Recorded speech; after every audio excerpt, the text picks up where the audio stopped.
Hi everyone, welcome to our channel. That's Sunday.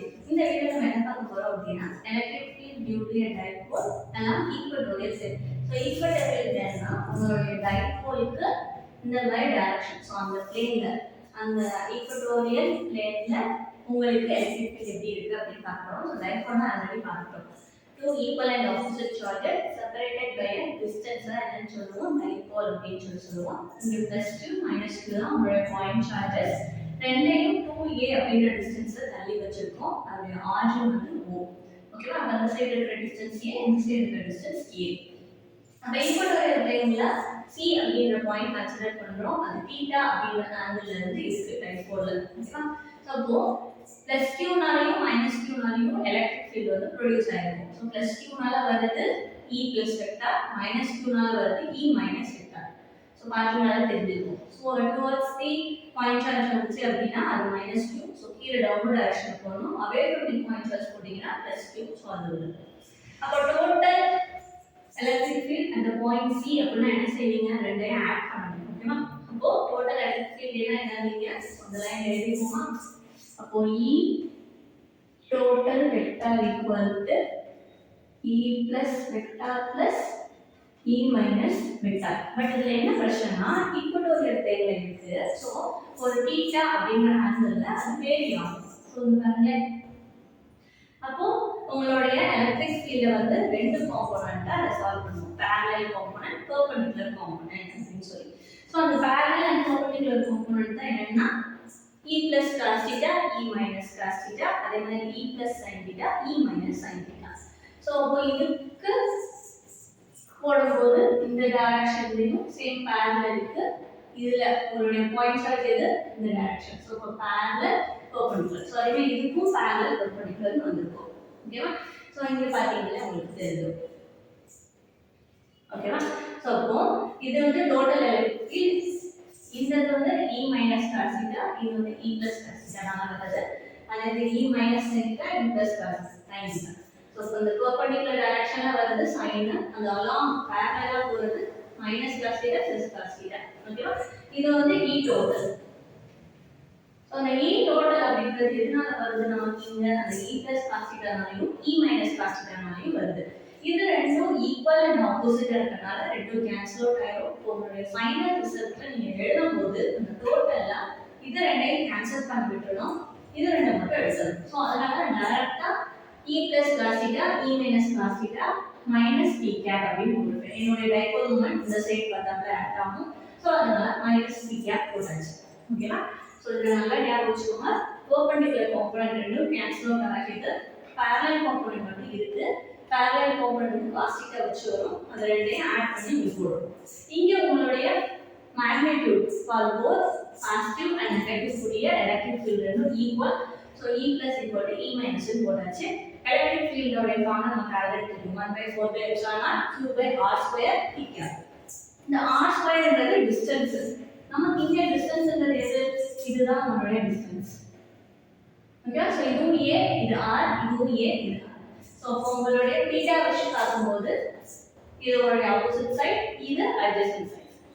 இந்த பிளஸ்க்கு this is opposite and this is adjacent. அதே இந்த θ பார்க்கும்போது this is opposite and this is adjacent. ஓகேவா? So அப்போ hypotenuse value தான் வேணும். Pythagoras theorem படி hypotenuse square is equal to sum of the other two sides ஓட ஸ்கொயர்.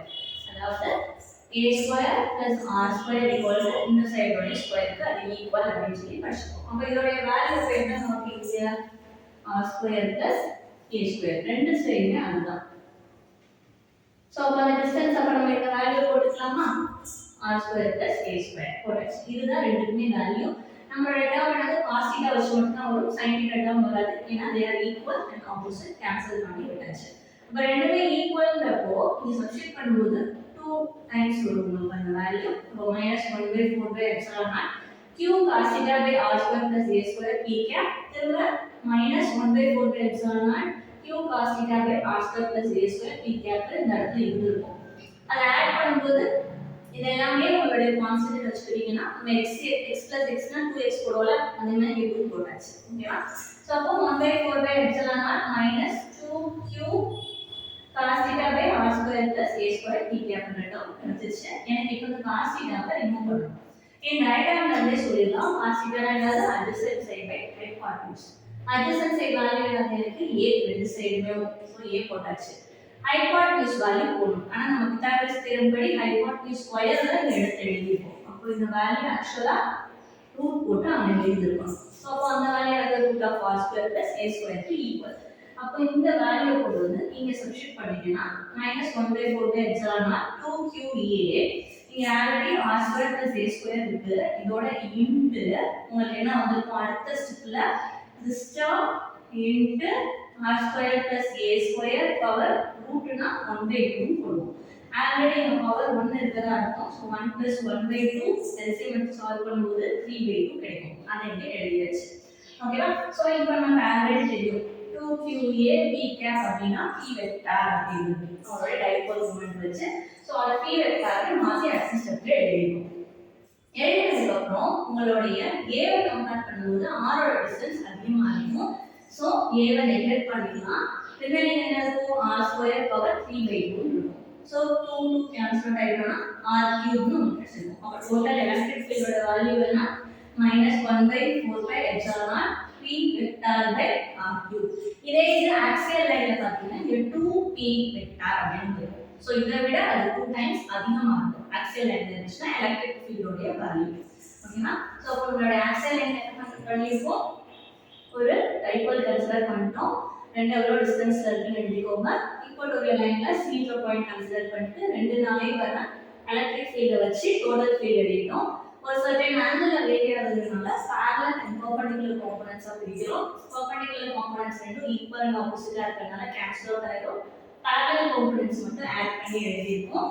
ஸோ ஆட் பண்ணி எழுதும்போது எலக்ட்ரிக் ஃபீல்டோட ஃபார்முலாவை டைரக்டா போட்டீங்கன்னா 2 times the electric field value சொல்லி வச்சிருக்கோம்.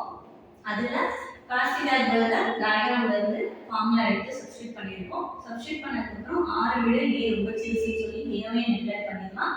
இதோட வேல்யூ உங்களுக்கு டைபோல் மொமெண்டோட ஃபார்முலாவால ரீப்ளேஸ் பண்ணியாச்சு அப்படின்னா ஃபைனல் ஆன்சர் உங்களுக்கு கிடைச்சிடும். That is E vector total equal to -1/4 P vector by r cube. இதை விட உங்களுடைய ஆக்சியல் லைனோட வேல்யூ 2 டைம்ஸ் அதிகமாக இருக்குன்னு சொல்லி கீழே எழுதிருக்காங்க. ஸோ இதுதான் உங்களுடைய ஃபைனல் ஆன்சர். ஓகே, ஸோ இதுவும் ரொம்ப ஈஸியான கொஸ்டின் தான். டயக்ராமுக்கும் டிஸ்கிரிப்ஷனுக்கும் 1 மார்க் கொடுப்பாங்க, ஃபைனல் ஆன்சருக்கு 1 மார்க் கொடுப்பாங்க. கூட இருக்க ஸ்டெப்ஸ் எல்லாத்துக்கும் half மார்க்காக பிரிச்சு கொடுத்துருப்பாங்க. ஸோ ஃபைனல் ஆன்சர் நல்லா ஞாபகம் வச்சுக்கோங்க. திரும்ப திரும்ப எழுதுறது மெமரைஸ் ஆகிடும். ஸோ என்ன டெரிவேஷன் செஞ்சு பார்த்தாலும் டயக்ராமையும் டெரிவேஷன் பார்த்தா மட்டும் எழுதி பார்த்துறது ரொம்ப நல்லது. அப்போதான் உங்களுக்கு மறக்காது. ஸோ படிச்சு மக்கப் பண்ணீங்க அப்படின்னா பேப்பரை பார்த்தது எல்லாமே மறந்துடும். ஸோ தயவு செஞ்சு மக்கப் பண்ணாதீங்க, என்ன பண்ணுறோன்றதை புரிஞ்சு எழுதி பாருங்க. ஸோ கண்டிப்பாக மறக்காது. ஸோ இப்போ மறக்காம இந்த கொஸ்டின் எழுதி பாருங்க. இதில் ஏதாவது டவுட் தான் கேளுங்க. Thank you.